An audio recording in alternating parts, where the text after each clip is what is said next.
সকালেই ঘুম থেকে উঠে কিসের যেন এক অদৃশ্য শূন্যতা অনুভব করছিলাম।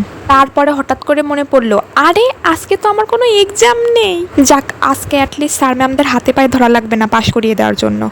তারপরে সকালে কলেজে গিয়ে দেখলাম আমার থেকে বিড়ালের পড়ার আগ্রহ বেশি, এজন্য সে আমার আগে ক্লাসে এসে বসে আছে। যাই হোক, তার পড়ালেখা ডিস্টার্ব না করে আমি ক্লাস থেকে বের হয়ে গেলাম। তারপরে চলে গেলাম আমার স্নেক বন্ধুর সাথে ভেলপুরি খেতে। ভেলপুরি হাতে নিয়ে ভাবছিলাম একটা ভিডিও করব, কিন্তু আমার স্নেক বন্ধুর অতিরিক্ত ক্ষুধা লেগে যাওয়ার কারণে সে খাওয়া শুরু করে দিয়েছিল। তারপর তার মুখের থেকে খাবার কেড়ে নিয়ে এই ভিডিওটা করা। যাজ্ঞা, বেচারিকে আর কিছু বলিনি, এমনিতেই সে সকালে হোস্টেলে খাবার পায় না। দেন ওয়েট, খাওয়া দাওয়ার পরে আমি এটা কি দৃশ্য দেখে ফেললাম। मुझसे प्यार करती है या नहीं करती है?